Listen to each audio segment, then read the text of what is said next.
November 6 Bravo Delta, contact tower. Over to tower, Sierra 6 Bravo Delta.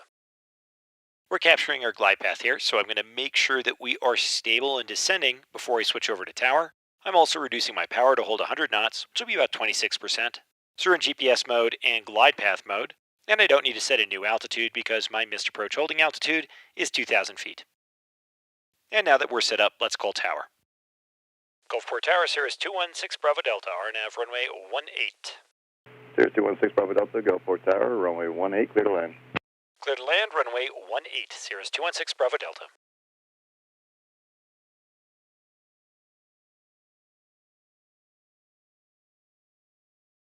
(1,000 feet to minimums).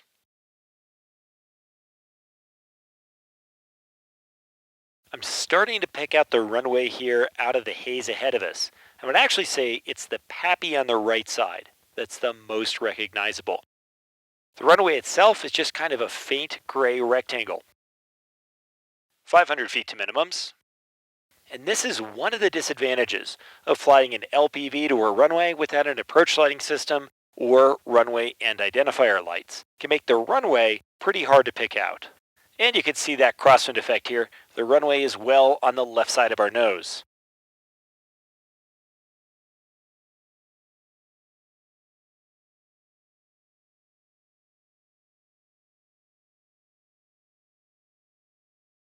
Now I can clearly pick out the aiming point markings and the paint on the runway threshold.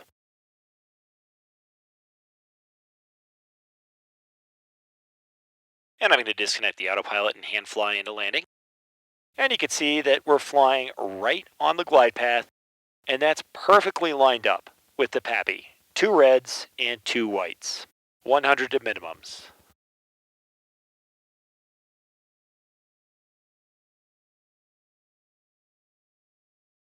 Runway in sight, landing. So if we do this right, that aiming point should stay frozen in our windshield, and we should stay right in the center of the PAPI glide path. I would say the toughest thing here is as we reduce power to slow down for landing, the aircraft is naturally going to want to sink. And people do have a tendency to dive for the threshold of the runway. But we want to keep our glide path stable. Remember, we're aiming for the aiming point markers, so we should touch down just after them. The last thing you want to do is dive for the end of the runway here. And that's where we are, just at the end of the aiming point markers, and we're down.